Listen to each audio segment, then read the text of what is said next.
ಈ ದಿವಸ ರೆಕಾರ್ಡ್ ಮಾಡ್ತಾ ಇರೋದು ಕರ್ನಾಟಕ ಸರ್ಕಾರ ಹಾಗೂ ರಾಜಕೀಯ. ಕರ್ನಾಟಕ ಗವರ್ಮೆಂಟ್ ಅಂಡ್ ಪಾಲಿಟಿಕ್ಸ್ 2021-22ನೇ ಸಾಲಿನಿಂದ ಜಾರಿಗೊಂಡ ರಾಷ್ಟ್ರೀಯ ಶಿಕ್ಷಣ ನೀತಿಯಡಿ 5ನೇ ಸೆಮಿಸ್ಟರಿನ ರಾಜ್ಯಶಾಸ್ತ್ರದ ವಿದ್ಯಾರ್ಥಿಗಳಿಗೆ ನಿಗದಿಪಡಿಸಲಾದ ಪಠ್ಯಕ್ರಮಾನುಸಾರ ಕರ್ನಾಟಕದ ಎಲ್ಲ ವಿಶ್ವವಿದ್ಯಾಲಯಗಳಿಗೆ ಅನ್ವಯವಾಗುವಂತೆ ರಚಿಸಲಾದ ಕೃತಿ. ರಮೇಶ್ ಶಂಕರ್ ರೆಡ್ಡಿ, ರಘು ಕೆಸಿ ಇವರುಗಳು ಬರೆದಿರುವಂಥದ್ದು. ವೈಭವ ಪಬ್ಲಿಕೇಶನ್ಸ್, ಗದಗ. ಅಧ್ಯಾಯ 1, ಭಾರತದಲ್ಲಿ ರಾಜ್ಯ ರಾಜಕೀಯ, ಸ್ಟೇಟ್ ಪಾಲಿಟಿಕ್ಸ್ ಇನ್ ಇಂಡಿಯಾ. ಪ್ರಸ್ತಾವನೆ, ಇಂಟ್ರೊಡಕ್ಷನ್. ರಾಜಕೀಯ ಎಂಬ ಕನ್ನಡ ಪದವು ಗ್ರೀಕ್ ಭಾಷೆಯ ಪಾಲಿಸ್ ಪದದಿಂದ ಉತ್ಪತ್ತಿಗೊಂಡಿದ್ದು ನಗರ, ರಾಜ್ಯ ಎಂಬ ಅರ್ಥವನ್ನು ಹೊಂದಿದೆ. ಪ್ರಾಚೀನ ಗ್ರೀಕರನ್ವಯ ರಾಜಕೀಯವು ಸಮಾಜಕ್ಕೆ ಸಂಬಂಧಿಸಿದಂತೆ ರಾಜ್ಯದ ಎಲ್ಲ ಅಂಶಗಳನ್ನೊಳಗೊಂಡ ಸಮಗ್ರ ಪರಿಕಲ್ಪನೆಯಾಗಿತ್ತು. ರಾಜ್ಯ ಮತ್ತು ರಾಜ್ಯದ ಪ್ರಾಯೋಗಿಕ ಮಾನವ ಚಟುವಟಿಕೆಗಳನ್ನು ಗ್ರೀಕರ ರಾಜಕೀಯವು ಪ್ರತಿನಿಧಿಸುತ್ತಿತ್ತು. ಆಧುನಿಕವಾಗಿ ಸರ್ಕಾರಕ್ಕೆ ಸಂಬಂಧಿಸಿದ ದೈನಂದಿನ ಚಟುವಟಿಕೆಗಳನ್ನು ಸರಳಾರ್ಥದಲ್ಲಿ ರಾಜಕೀಯ ಎನ್ನಬಹುದು. ವಿಶಾಲಾರ್ಥದಲ್ಲಿ ಪ್ರಜೆಗಳ ರಾಜಕೀಯ ಜೀವನವನ್ನು ಪ್ರಭಾವಿಸುವ ವೈವಿಧ್ಯಮಯ ಸಂಸ್ಥೆಗಳ ನೆರವಿನಿಂದ ಜರುಗುವ ಸರ್ಕಾರದ ಕಾರ್ಯಾಚರಣೆಯನ್ನು ರಾಜಕೀಯವು ಪ್ರತಿನಿಧಿಸುತ್ತದೆ. ಪಕ್ಷ ಸಂಘಟನೆ, ಚುನಾವಣಾ ಸ್ಪರ್ಧೆ, ಮತದಾನ, ಅಧಿಕಾರ ಗಳಿಕೆ, ಸರ್ಕಾರ ರಚನೆ ಮುಂತಾದ ಚಟುವಟಿಕೆಗಳು ರಾಜಕೀಯದ ವ್ಯಾಪ್ತಿಗೆ ಒಳಪಡುತ್ತವೆ. ರಾಜಕೀಯವು ಕಾಲ ಹಾಗೂ ಸ್ಥಳಗಳಿಗೆ ಸೀಮಿತವಾಗಿರದೆ ಸಾರ್ವಕಾಲಿಕ ಮತ್ತು ಸಾರ್ವತ್ರಿಕ ಮಾನವ ಚಟುವಟಿಕೆಯಾಗಿದೆ. ಆದ್ದರಿಂದ ಅರಿಸ್ಟಾಟಲ್ ಮಾನವನನ್ನು ರಾಜಕೀಯ ಜೀವಿ ಪೊಲಿಟಿಕಲ್ ಎನಿಮಲ್ ಎಂದಿರುವರು. ಪ್ರಸ್ತುತ ರಾಜಕೀಯವು ಜಾತಿ, ಭಾಷೆ, ಧರ್ಮ, ಪ್ರದೇಶ, ಆರ್ಥಿಕತೆ, ರಾಷ್ಟ್ರೀಯತೆ ಮುಂತಾದ ರಂಗಗಳಲ್ಲಿ ಬಳಸಲ್ಪಡುತ್ತಿದೆ. ಹೀಗಾಗಿ ಪ್ರಪಂಚದ ಎಲ್ಲ ದೇಶಗಳು ವಿಭಿನ್ನ ರಾಜಕೀಯ ಆಯಾಮಗಳನ್ನು ಮೈಗೂಡಿಸಿಕೊಳ್ಳುವಂತಾಗಿದೆ. 1947ರಲ್ಲಿ ಸ್ವಾತಂತ್ರ್ಯ ಪಡೆದ ಭಾರತವು ಸಂವಿಧಾನದ ಮೊದಲ ವಿಧಿಯಲ್ಲಿ ತನ್ನನ್ನು ರಾಜ್ಯಗಳ ಒಕ್ಕೂಟ ಎಂದು ಘೋಷಿಸಿಕೊಂಡಿತು. ಆರಂಭದಲ್ಲಿ ಭಾರತದ ಒಕ್ಕೂಟವು ಎ, ಬಿ, ಸಿ ಮತ್ತು ಡಿ ಎಂಬ ರಾಜ್ಯಗಳ ಗುಂಪನ್ನು ಸಂವಿಧಾನಾತ್ಮಕವಾಗಿ ಅಳವಡಿಸಿಕೊಂಡಿತ್ತು. ಆದರೆ ಭಾಷಾಧಾರಿತ ರಾಜ್ಯಗಳ ಬೇಡಿಕೆ ತೀವ್ರಗೊಂಡಾಗ ಫಜಲ್ ಅಲಿ ನೇತೃತ್ವದ ರಾಜ್ಯಗಳ ಪುನರ್ವಿಂಗಡಣಾ ಆಯೋಗವನ್ನು ರಚಿಸಿ 1956ರಲ್ಲಿ ಅದರ ಶಿಫಾರಸ್ಸಿನಂತೆ ಭಾರತದ ರಾಜ್ಯಗಳನ್ನು ಮರುವಿಂಗಡಿಸಲಾಯಿತು. ಕಾಲಾನುಕ್ರಮದಲ್ಲಿ ಹೋರಾಟಗಳ ಪರಿಣಾಮವಾಗಿ ಬೃಹತ್ ರಾಜ್ಯಗಳು ಪ್ರತ್ಯೇಕಗೊಂಡು ಹಲವು ನೂತನ ರಾಜ್ಯಗಳು ಭಾರತದ ಒಕ್ಕೂಟದ ಭಾಗವೆನಿಸಿದವು. ಈ ಮಧ್ಯೆ ಸ್ವತಂತ್ರ ಭಾರತದ ಆರಂಭದಲ್ಲಿದ್ದ ಕಾಂಗ್ರೆಸ್ ಪಕ್ಷದ ಪ್ರಾಬಲ್ಯ ಕಾರಣಾಂತರಗಳಿಂದ ಕ್ಷೀಣಿಸತೊಡಗಿ ಭಾರತ ಒಕ್ಕೂಟದ ರಾಜ್ಯಗಳಲ್ಲಿ ರಾಜಕೀಯ ಚಟುವಟಿಕೆ ಬಲಗೊಳ್ಳತೊಡಗಿದವು. ರಾಷ್ಟ್ರ ರಾಜಕೀಯದಕ್ಕೆ ಅಧೀನವಾಗಿದ್ದ ರಾಜ್ಯಗಳು ತಮ್ಮದೇ ಆದ ರಾಜಕೀಯ ಬೆಳವಣಿಗೆಗಳಿಗೆ 1960ರ ವೇಳೆಗೆ ಕಾರಣವಾದವು. ಈ ಹಿನ್ನೆಲೆಯಲ್ಲಿ ಭಾರತದ ಒಕ್ಕೂಟವು ರಾಜ್ಯ ರಾಜಕೀಯವೆಂಬ ಪರಿಕಲ್ಪನೆಗೆ ವೇದಿಕೆಯೊದಗಿಸಿತು. ಪ್ರಸ್ತುತ ಅಧ್ಯಾಯದಲ್ಲಿ ಭಾರತದಲ್ಲಿನ ರಾಜ್ಯ ರಾಜಕೀಯದ ಕುರಿತು ಸಂಕ್ಷಿಪ್ತವಾಗಿ ಬೆಳಕು ಚೆಲ್ಲಲಾಗಿದೆ. ರಾಜ್ಯ ರಾಜಕೀಯದ ಅರ್ಥ, ಮೀನಿಂಗ್ ಆಫ್ ಸ್ಟೇಟ್ ಪಾಲಿಟಿಕ್ಸ್. ರಾಜ್ಯ ರಾಜಕೀಯ ಎಂಬ ಪರಿಕಲ್ಪನೆಯಲ್ಲಿನ ರಾಜ್ಯ ಮತ್ತು ರಾಜಕೀಯ ಎಂಬ ಎರಡೂ ಪದಗಳು ರಾಜ್ಯಶಾಸ್ತ್ರದಲ್ಲಿ ತಮ್ಮದೇ ಆದ ಸ್ವತಂತ್ರ ಅರ್ಥವನ್ನು ಹೊಂದಿವೆ. ನಿರ್ದಿಷ್ಟ ಭೂಪ್ರದೇಶದಲ್ಲಿ ಕಾನೂನಿಗೋಸ್ಕರ ರಾಜಕೀಯವಾಗಿ ಸಂಘಟಿತಗೊಂಡ ಜನಸಮೂಹವನ್ನು ರಾಜ್ಯಶಾಸ್ತ್ರದಲ್ಲಿ ರಾಜ್ಯ ಎನ್ನಲಾಗುತ್ತದೆ. ಜನಸಂಖ್ಯೆ, ನಿರ್ದಿಷ್ಟ ಭೂಪ್ರದೇಶ, ಸರ್ಕಾರ ಮತ್ತು ಪರಮಾಧಿಕಾರಗಳು ರಾಜ್ಯದ ಮೂಲ ಅಂಶವಾಗಿದ್ದು ಭಾರತ, ಶ್ರೀಲಂಕಾ, ಫ್ರಾನ್ಸ್, ಬ್ರಿಟನ್ ಈ ಬಗೆಯ ರಾಜ್ಯಕ್ಕೆ ನಿದರ್ಶನಗಳಾಗಿವೆ. ಆದರೆ ಭಾರತದಲ್ಲಿ ಒಕ್ಕೂಟದ ಘಟಕಗಳನ್ನು ರಾಜ್ಯ ಎನ್ನಲಾಗುತ್ತದೆ. ಕರ್ನಾಟಕ, ಕೇರಳ, ಬಿಹಾರ, ರಾಜಸ್ಥಾನಗಳಂತಹ ಒಕ್ಕೂಟದ ಘಟಕಗಳು ಭಾರತದಲ್ಲಿ ರಾಜ್ಯಗಳೆನಿಸಿದ್ದು ಅವು ಜನಸಂಖ್ಯೆ, ನಿರ್ದಿಷ್ಟ ಭೂಪ್ರದೇಶ ಹಾಗೂ ಸರ್ಕಾರಗಳನ್ನು ಹೊಂದಿದ್ದರೂ ಪರಮಾಧಿಕಾರವನ್ನು ಪಡೆದಿರುವುದಿಲ್ಲ. ಅಂತೆಯೇ ಜನಸಮೂಹವೊಂದರ ದೈನಂದಿನ ಆಡಳಿತಾತ್ಮಕ ಚಟುವಟಿಕೆಗಳನ್ನು ರಾಜಕೀಯವು ಪ್ರತಿನಿಧಿಸುತ್ತದೆ. ಈ ಪೂರ್ವ ಮಾಹಿತಿಯೊಡನೆ ನಾವು ಭಾರತದಲ್ಲಿನ ರಾಜ್ಯ ರಾಜಕೀಯ ಪರಿಕಲ್ಪನೆಯ ಅರ್ಥವನ್ನು ಮನವರಿಕೆ ಮಾಡಿಕೊಳ್ಳಬಹುದಾಗಿದೆ. ರಾಜ್ಯ ಮಟ್ಟದ ರಾಜಕೀಯವನ್ನು ಸರಳ ಅರ್ಥದಲ್ಲಿ ರಾಜ್ಯ ರಾಜಕೀಯ ಎನ್ನಬಹುದು. ರಾಷ್ಟ್ರ ರಾಜಕೀಯಕ್ಕೆ ಸಮಾನಾಂತರವಾಗಿ ಭಾರತ ಒಕ್ಕೂಟದ ಪ್ರತಿ ರಾಜ್ಯಗಳಲ್ಲಿ ಜರುಗುವ ರಾಜಕೀಯವನ್ನು ರಾಜ್ಯ ರಾಜಕೀಯವು ಪ್ರತಿನಿಧಿಸುತ್ತದೆ. ವಿಶಾಲ ಅರ್ಥದಲ್ಲಿ ರಾಜ್ಯವೆಂದು ಕರೆಯಲ್ಪಡುವ ನಿರ್ದಿಷ್ಟ ಭೌಗೋಳಿಕ ಘಟಕದಲ್ಲಿ ಜರುಗುವ ರಾಜಕೀಯ ಚಟುವಟಿಕೆಗಳು, ಪ್ರಕ್ರಿಯೆಗಳು ಅಥವಾ ಸಮಸ್ಯೆಗಳನ್ನು ಪ್ರತಿನಿಧಿಸುವ ಪರಿಕಲ್ಪನೆಯೇ ರಾಜ್ಯ ರಾಜಕೀಯವಾಗಿದೆ. ರಾಜ್ಯವೊಂದರ ಜನರ ಮೇಲೆ ಪ್ರಭಾವ ಬೀರುವ ಚುನಾವಣೆಗಳು, ಶಾಸನೀಯ ಪ್ರಕ್ರಿಯೆಗಳು, ಅಭಿವೃದ್ಧಿ ನೀತಿಗಳು, ಸ್ಥಳೀಯ ಸಂಸ್ಥೆಗಳೊಡನೆ ರಾಜ್ಯದ ಸಂಬಂಧದಂತಹ ವಿವಿಧ ಅಂಶಗಳನ್ನು ರಾಜ್ಯ ರಾಜಕೀಯವು ಒಳಗೊಂಡಿರುತ್ತದೆ. ಸಾಮಾನ್ಯವಾಗಿ ವಿಶಾಲ ರಾಷ್ಟ್ರವೊಂದರ ಆಡಳಿತಾತ್ಮಕ ಘಟಕಗಳಲ್ಲಿನ ಸ್ಥಳೀಯ ಪ್ರಭಾವಗಳಿಗೊಳಗಾಗಿ ರಾಜ್ಯ ರಾಜಕೀಯವು ಕಂಡುಬರುತ್ತದೆ. ರಾಷ್ಟ್ರ ರಾಜಕೀಯದ ಮಾದರಿಗಿಂತ ಭಿನ್ನವಾಗಿರುವ ರಾಜ್ಯ ರಾಜಕೀಯವು ಪ್ರಾದೇಶಿಕ ಅಸ್ಮಿತೆಯ ಕಾರಣದಿಂದ ರಾಜ್ಯದಿಂದ ರಾಜ್ಯಕ್ಕೆ ವ್ಯತ್ಯಾಸಗೊಳ್ಳುತ್ತದೆ. ಉದಾಹರಣೆಗೆ, ಭಾರತ ಒಕ್ಕೂಟದ ಕೇರಳ, ಕರ್ನಾಟಕ, ಬಿಹಾರ ರಾಜ್ಯಗಳಲ್ಲಿನ ರಾಜ್ಯ ರಾಜಕೀಯವು ಹೊಂದಿರುವ ವ್ಯತ್ಯಾಸಗಳು. ಗಮನಾರ್ಹ ಅಂಶವೆಂದರೆ ಭಾರತದಲ್ಲಿನ ರಾಜ್ಯ ರಾಜಕೀಯವು 1960ರ ಬಳಿಕ ಮುನ್ನೆಲೆಗೆ ಬಂದ ಪರಿಕಲ್ಪನೆಯಾಗಿದೆ. 1961ರಲ್ಲಿ ಚಿಕಾಗೋ ವಿಶ್ವವಿದ್ಯಾಲಯ ಮತ್ತು 1964ರಲ್ಲಿ ಅಮೆರಿಕದ ಮೆಸಚೂಸೆಟ್ಸ್ ಇನ್ಸ್ಟಿಟ್ಯೂಟ್ ಆಫ್ ಟೆಕ್ನಾಲಜಿ ಆಯೋಜಿಸಿದ್ದ ವಿಚಾರ ಸಂಕಿರಣದಲ್ಲಿ ಭಾರತದಲ್ಲಿನ ರಾಜ್ಯ ರಾಜಕೀಯದ ಮೇಲೆ ಅಮೆರಿಕದ ಸಂಶೋಧಕರು ಮೊದಲ ಬಾರಿಗೆ ಬೆಳಕು ಚೆಲ್ಲಿದರು. ಈ ವಿಚಾರ ಸಂಕಿರಣದಲ್ಲಿ ಮಂಡನೆಗೊಂಡ ಸಂಶೋಧನಾ ಪತ್ರಿಕೆಗಳನ್ನು ಸಂಪಾದಿಸಿದ್ದ ಮೈರಾನ್ ವೀನರ್ 1968ರಲ್ಲಿ ಭಾರತದಲ್ಲಿನ ರಾಜ್ಯ ರಾಜಕೀಯ ಎಂಬ ಕೃತಿಯನ್ನು ಹೊರತಂದರು. ಮುಂದೆ 1976ರಲ್ಲಿ ಭಾರತದ ಎಲ್ಲಾ ರಾಜ್ಯಗಳ ರಾಜಕೀಯವನ್ನು ಕುರಿತಾದ ಭಾರತದಲ್ಲಿನ ರಾಜ್ಯ ರಾಜಕೀಯವೆಂಬ ಇನ್ನೊಂದು ಕೃತಿಯನ್ನು ಇಕ್ಬಾಲ್ ನರೈನ್ ಪ್ರಕಟಿಸಿದರು. ಈ ಮೂಲಕ ಭಾರತ ಒಕ್ಕೂಟದ ವಿವಿಧ ರಾಜ್ಯಗಳ ರಾಜಕೀಯವನ್ನು ಅಧ್ಯಯನ ಮಾಡುವ ರಾಜ್ಯ ರಾಜಕೀಯ ಪರಿಕಲ್ಪನೆ ಮಹತ್ವ ಪಡೆದುಕೊಂಡಿತು. ನೆಕ್ಸ್ಟ್ ಹೆಡಿಂಗು, ಭಾರತದಲ್ಲಿನ ರಾಜ್ಯ ರಾಜಕೀಯದ ಸ್ವರೂಪ, nature of state politics in India. ಈಗಾಗಲೇ ತಾವು ತಿಳಿದಿರುವಂತೆ ಭಾರತವು ರಾಜ್ಯಗಳ ಒಕ್ಕೂಟವಾಗಿದೆ. ಆರಂಭದಲ್ಲಿ ಸಂವಿಧಾನಾತ್ಮಕವಾಗಿ ಎ, ಬಿ, ಸಿ ಮತ್ತು ಡಿ ಎಂಬ ಗುಂಪುಗಳಲ್ಲಿ ರಚನೆಗೊಂಡಿದ್ದ ರಾಜ್ಯಗಳು 1956ರಲ್ಲಿ ಭಾಷಾಧಾರದ ಮೇಲೆ ಪುನರ್ ರಚನೆಗೊಂಡವು. ಜೊತೆಗೆ ಕಾಂಗ್ರೆಸ್ ಪಕ್ಷದ ಪ್ರಾಬಲ್ಯದಿಂದ ರಾಷ್ಟ್ರ ರಾಜಕಾರಣದ ಚೌಕಟ್ಟಿಗೊಳಪಟ್ಟು ತಮ್ಮ ಆಡಳಿತವನ್ನು ನಡೆಸುತ್ತಿದ್ದವು. ಆದರೆ 1960ರ ಬಳಿಕ ಜವಾಹರಲಾಲ್ ನೆಹರೂರ ನಿಧನ, ಸ್ಥಳೀಯ ಸಾಂಸ್ಕೃತಿಕ ಪ್ರಭಾವದಲ್ಲಿನ ಹೆಚ್ಚಳ, ಪ್ರಾದೇಶಿಕ ಪಕ್ಷಗಳ ಬಲವರ್ಧನೆ ಮುಂತಾದ ಕಾರಣಗಳಿಂದ ಭಾರತ ಒಕ್ಕೂಟದ ರಾಜ್ಯಗಳು ತಮ್ಮದೇ ಆದ ರಾಜಕೀಯವನ್ನು ಮೈಗೂಡಿಸಿಕೊಳ್ಳತೊಡಗಿದವು.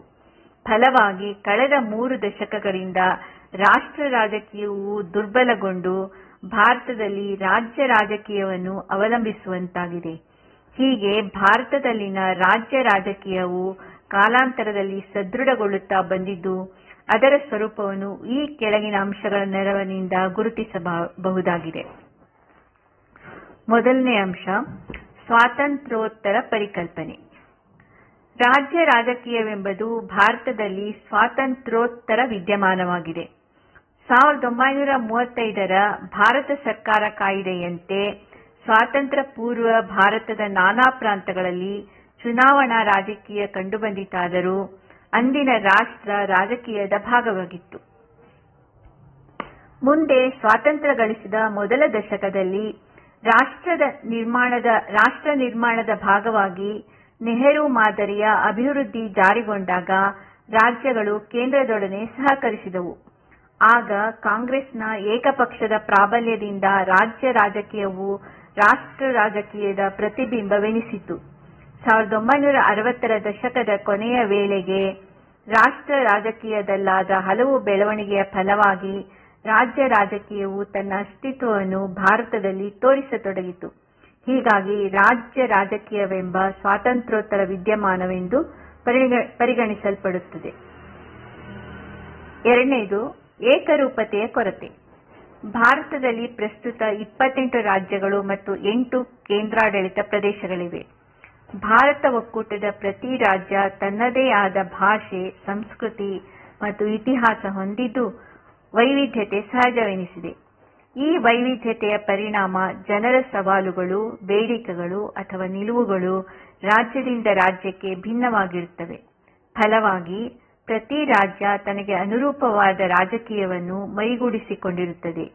ಹೀಗಾಗಿ ಭಾರತದಲ್ಲಿನ ರಾಜ್ಯ ರಾಜಕೀಯವು ರಾಜ್ಯದಿಂದ ರಾಜ್ಯಕ್ಕೆ ವ್ಯತ್ಯಾಸಗೊಂಡು ಏಕರೂಪತೆಯ ಕೊರತೆಯನ್ನು ಹೊಂದುವಂತಾಗಿದೆ. ಮೂರನೇ ಅಂಶ, ಕಾಂಗ್ರೆಸ್ ವಿರೋಧದ ಫಲ.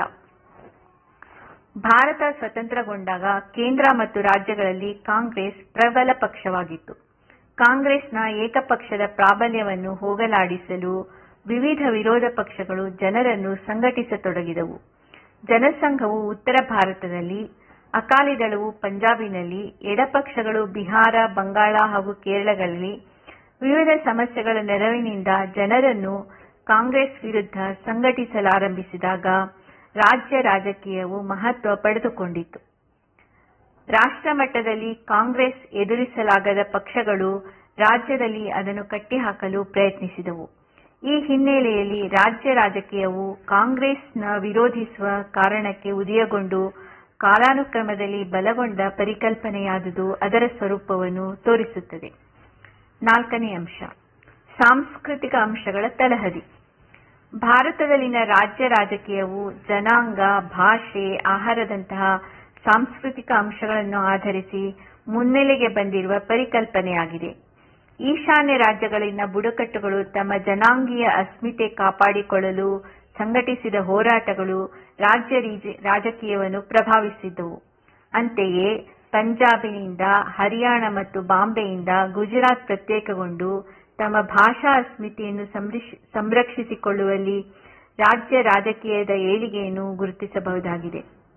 ಜೊತೆಗೆ ಹಿಂದಿ ಭಾಷೆಯನ್ನು ಕೇಂದ್ರ ಸರ್ಕಾರ ಹೇರಲು ಹೊರಟಾಗ ದಕ್ಷಿಣ ರಾಜ್ಯಗಳು ಪ್ರತಿಭಟಿಸಿದ ಬೆಳವಣಿಗೆಯು ರಾಜ್ಯ ರಾಜಕೀಯವನ್ನು ಗಟ್ಟಿಗೊಳಿಸಿತು. ಹೀಗೆ ಸಾಂಸ್ಕೃತಿಕ ಅಂಶಗಳ ನೆಲೆಗಟ್ಟಿನಲ್ಲಿ ರಾಜ್ಯ ರಾಜಕೀಯವೆಂಬುದು ಭಾರತದಲ್ಲಿ ಬಲವರ್ಧನೆಗೊಂಡುದು ಅದರ ಸ್ವರೂಪವನ್ನು ಸೂಚಿಸುತ್ತದೆ. ಐದನೇ ಅಂಶ, ಭಿನ್ನಮತದ ಬೆಂಬಲ. ರಾಜ್ಯದಲ್ಲಿನ ರಾಜಕೀಯವು ರಾಷ್ಟ್ರ ರಾಜಕೀಯದ ಭಿನ್ನಮತದ ಫಲವಾಗಿ ಮುನ್ನೆಲೆಗೆ ಬಂದ ವಿದ್ಯಮಾನವಾಗಿದೆ. ರಾಷ್ಟ್ರ ಮಟ್ಟದಲ್ಲಿ ಕಾಂಗ್ರೆಸ್ ಪಕ್ಷದ ಪ್ರಾಬಲ್ಯ ಮತ್ತು ಅದರ ಸೈದ್ಧಾಂತಿಕ ನಿಲುವುಗಳಿಂದ ಬೇಸರಗೊಂಡ ಕೆಲ ನಾಯಕರು ತಮ್ಮ ಬೆಂಬಲಕ್ಕಿದ್ದ ಜನಸಮುದಾಯದ ಪರವಾಗಿ ರಾಜ್ಯ ರಾಜಕೀಯದೆಡೆಗೆ ಗಮನ ಹರಿಸಿದರು. ಉದಾಹರಣೆಗೆ, ಉತ್ತರ ಪ್ರದೇಶದಲ್ಲಿ ಚರಣ್ ಸಿಂಗ್ ಮತ್ತು ಕಾಂಗ್ರೆಸ್ ನಾಯಕರ ಭಿನ್ನಮತವು ಮಧ್ಯಮ ಹಾಗೂ ಹಿಂದುಳಿದ ಜನರ ಪ್ರಾದೇಶಿಕ ರಾಜಕೀಯದ ಮುನ್ನೆಲೆಗೆ ಕಾರಣವಾದುದು. ಇದರೊಡನೆ 1969ರ ಹೊತ್ತಿಗೆ ಕಾಂಗ್ರೆಸ್ ಪಕ್ಷದಲ್ಲಾದ ವಿಭಜನೆಯು ರಾಜ್ಯ ರಾಜಕೀಯಕ್ಕೆ ಭಾರತದಲ್ಲಿ ಮತ್ತಷ್ಟು ಇಂಬು ನೀಡಿತು. 1970ರಲ್ಲಿ ಜಾರಿಗೊಂಡ ತುರ್ತು ಪರಿಸ್ಥಿತಿಯು ಇಂದಿರಾ ಗಾಂಧಿಯೊಡನೆ ಭಿನ್ನಮತವುಳ್ಳವರನ್ನು ಒಗ್ಗೂಡಿಸಿ ರಾಜ್ಯ ರಾಜಕೀಯಕ್ಕೆ ಮಹತ್ವ ದೊರಕುವಂತೆ ಮಾಡಿತು.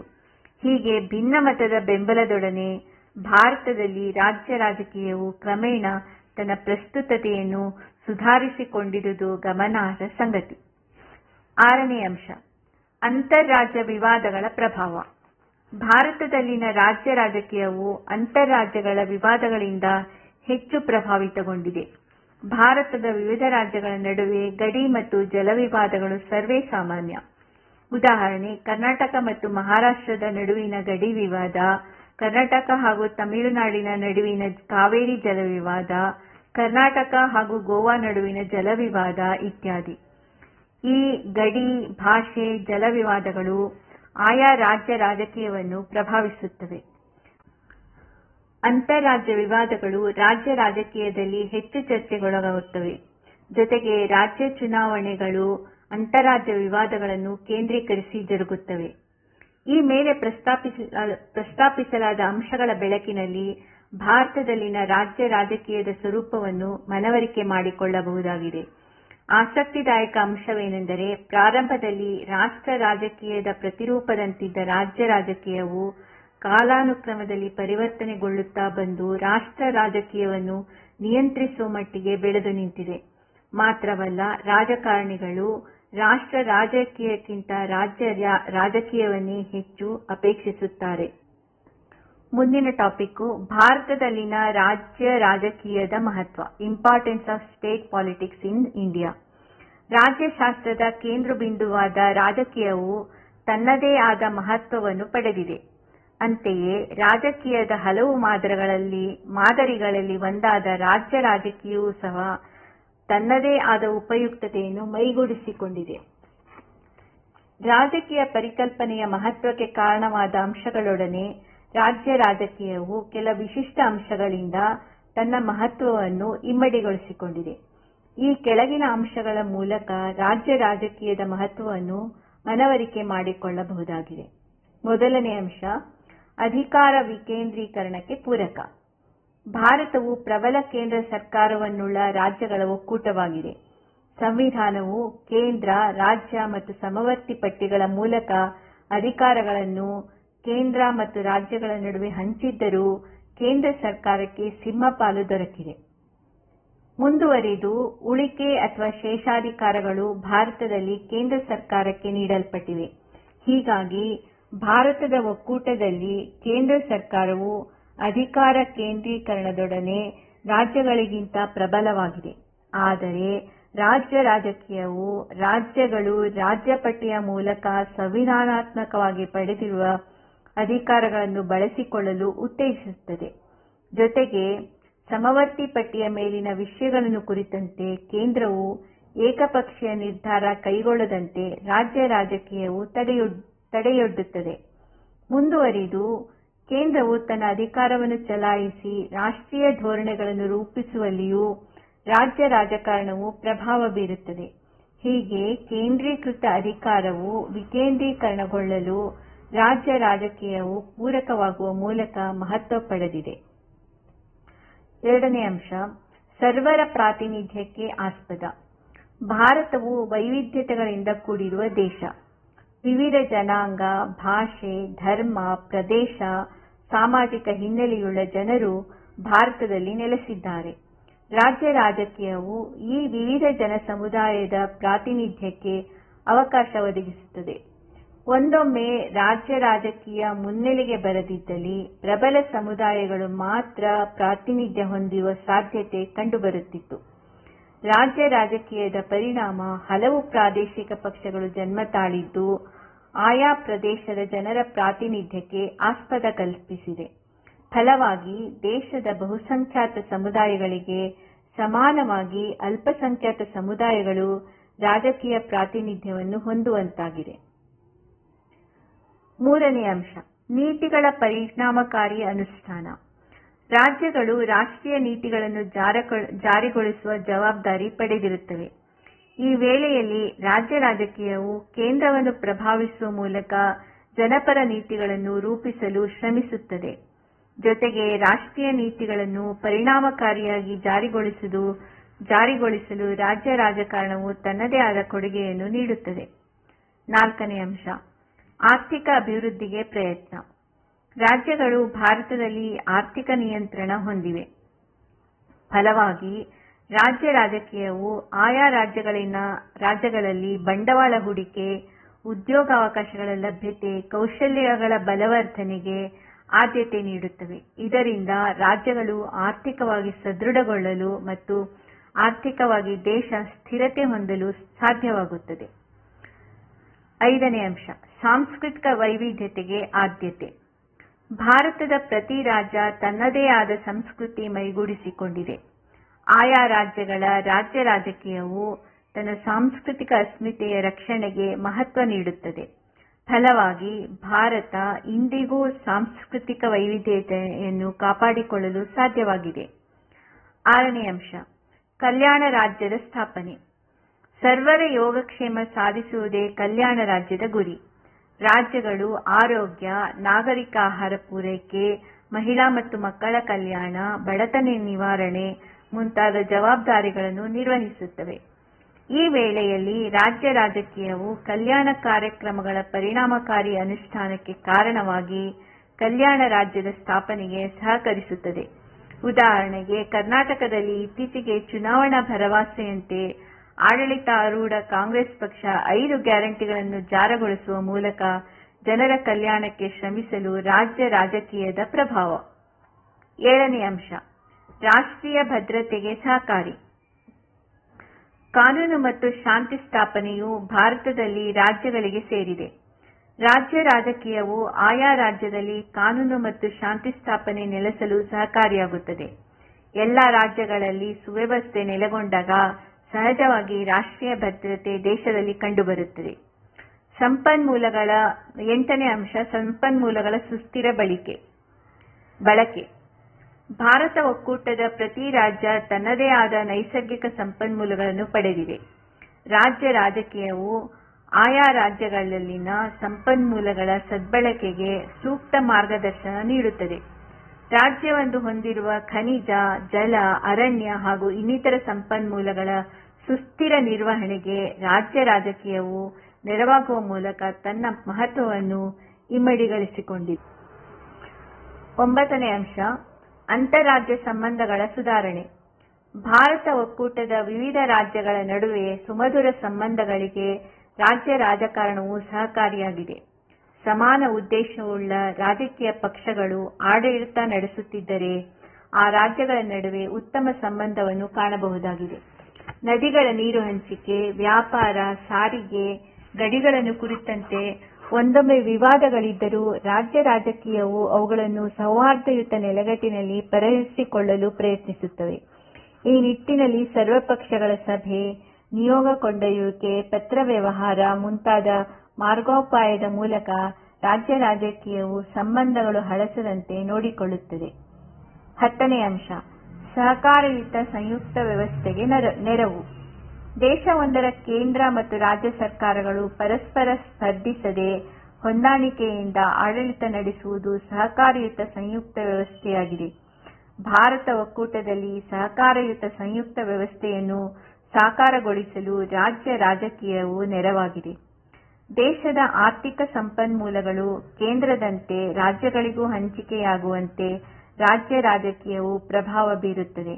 ಜೊತೆಗೆ ಕೇಂದ್ರದ ಮಹತ್ವಾಕಾಂಕ್ಷಿ ಯೋಜನೆಗಳಿಗೆ ಸಹಕರಿಸಿ ದೇಶದ ಅಭಿವೃದ್ಧಿಗೆ ಕಾರಣವಾಗುತ್ತದೆ.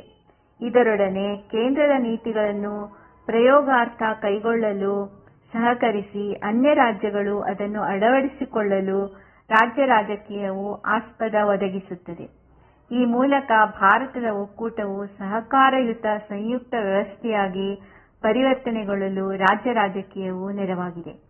ಈ ಮೇಲೆ ಚರ್ಚಿಸಲಾದ ಅಂಶಗಳ ಬೆಳಕಿನಲ್ಲಿ ನಾವು ಭಾರತದಲ್ಲಿನ ರಾಜಕೀಯದ ಮಹತ್ವವನ್ನು ಮನವರಿಕೆ ಮಾಡಿಕೊಳ್ಳಬಹುದಾಗಿದೆ. ಸಮತೋಲಿತ ಅಭಿವೃದ್ಧಿ, ಸರ್ವರ ಪ್ರಾತಿನಿಧ್ಯ, ಸಾರ್ವಜನಿಕ ನೀತಿಗಳ ಸಮರ್ಪಕ ಜಾರಿಗೆ ಭಾರತದಲ್ಲಿ ರಾಜ್ಯ ರಾಜಕೀಯವು ನೆರವಾಗುವ ಮೂಲಕ ತನ್ನ ಮಹತ್ವವನ್ನು ವೃದ್ಧಿಸಿಕೊಂಡಿದೆ. ಭಾರತದ ಸರ್ವಾಂಗೀಣ ಬೆಳವಣಿಗೆಯಲ್ಲಿ ಪ್ರಧಾನ ಪಾತ್ರ ನಿರ್ವಹಿಸುವ ರಾಜ್ಯ ರಾಜಕೀಯವು ದಿನದಿಂದ ದಿನಕ್ಕೆ ತನ್ನ ಪ್ರಾಮುಖ್ಯತೆಯನ್ನು ಹೆಚ್ಚಿಸಿಕೊಳ್ಳುತ್ತಾ ಸಾಗಿರುವುದು ಗಮನಾರ್ಹ ಸಂಗತಿ. ಜೊತೆಗೆ ರಾಜ್ಯ ರಾಜಕೀಯವು ಭಾರತದ ಪ್ರಜಾಪ್ರಭುತ್ವದ ಯಶಸ್ಸಿಗೆ ಕಾರಣವಾಗಿದೆಯಲ್ಲದೆ ರಾಷ್ಟ್ರದ ರಾಜಕೀಯದಲ್ಲಿ ಪ್ರಭಾವ ಬೀರಿ ರಾಷ್ಟ್ರ ನಿರ್ಮಾಣಕ್ಕೆ ಶ್ರಮಿಸುತ್ತಿದೆ. ಇಲ್ಲಿಗೆ ಈ ಚಾಪ್ಟರ್ ಮುಗಿತು. ಮಾದರಿ ಪ್ರಶ್ನೆಗಳು ಈ ತರ ಇದೆ. 2 ಅಂಕದ ಪ್ರಶ್ನೆಗಳು. 1. ರಾಜಕೀಯ ಎಂದರೇನು? 2. ರಾಜ್ಯ ರಾಜಕೀಯದ ಅರ್ಥವನ್ನು ಬರೆಯಿರಿ. 3. ರಾಜ್ಯ ರಾಜಕೀಯವನ್ನು ಕುರಿತಾದ ವಿಚಾರ ಸಂಕಿರಣಗಳನ್ನು ಎಲ್ಲಿ ಮತ್ತು ಯಾವಾಗ ಆಯೋಜಿಸಲಾಗಿತ್ತು? 4. ರಾಜ್ಯ ರಾಜಕೀಯವನ್ನು ಕುರಿತಂತೆ ಅಧ್ಯಯನ ನಡೆಸಿದ 2 ತಜ್ಞರನ್ನು ಹೆಸರಿಸಿರಿ. 5. ರಾಜ್ಯ ರಾಜಕೀಯದ ಬಲವರ್ಧನೆಗೆ ಕಾರಣವಾದ 3 ಅಂಶಗಳನ್ನು ಬರೆಯಿರಿ. 6. ರಾಜ್ಯ ರಾಜಕೀಯವು ಕಾಂಗ್ರೆಸ್ ವಿರೋಧದ ಫಲ ಹೇಗೆ? 7. ರಾಜ್ಯ ರಾಜಕೀಯವು ಅಂತರ್ರಾಜ್ಯ ವಿವಾದಗಳಿಂದ ಕೂಡಿದೆ ಹೇಗೆ? 8. ರಾಜ್ಯ ರಾಜಕೀಯವು ಸಾಂಸ್ಕೃತಿಕ ವೈವಿಧ್ಯತೆಗೆ ಹೇಗೆ ಕಾರಣವಾಗುತ್ತದೆ? 9. ಸಹಕಾರಯುತ ಸಂಯುಕ್ತ ವ್ಯವಸ್ಥೆ ಎಂದರೇನು? 10. ರಾಜ್ಯ ರಾಜಕೀಯದ 2 ಉಪಯುಕ್ತತೆಗಳನ್ನು ಬರೆಯಿರಿ. ಮುಂದೆ 5 ಅಂಕದ ಪ್ರಶ್ನೆಗಳು. 1. ರಾಜ್ಯ ರಾಜಕೀಯ ಕುರಿತು ಟಿಪ್ಪಣಿ ಬರೆಯಿರಿ. 2. ರಾಜ್ಯ ರಾಜಕೀಯದ ಸ್ವರೂಪವನ್ನು ಚರ್ಚಿಸಿರಿ. 3. ರಾಜ್ಯ ರಾಜಕೀಯದ ಮಹತ್ವವನ್ನು ವಿವರಿಸಿರಿ. ಮುಂದೆ 10 ಅಂಕದ ಪ್ರಶ್ನೆಗಳು. 1. ರಾಜ್ಯ ರಾಜಕೀಯ ಎಂದರೇನು? ಅದರ ಸ್ವರೂಪವನ್ನು ವಿವರಿಸಿರಿ. 2. ರಾಜ್ಯ ರಾಜಕೀಯದ ಮಹತ್ವವನ್ನು ಪರಿಶೀಲಿಸಿ. ಇಲ್ಲಿಗೆ ಫಸ್ಟ್ ಚಾಪ್ಟರ್ ಮುಗಿದಿದೆ. ನಮಸ್ಕಾರ.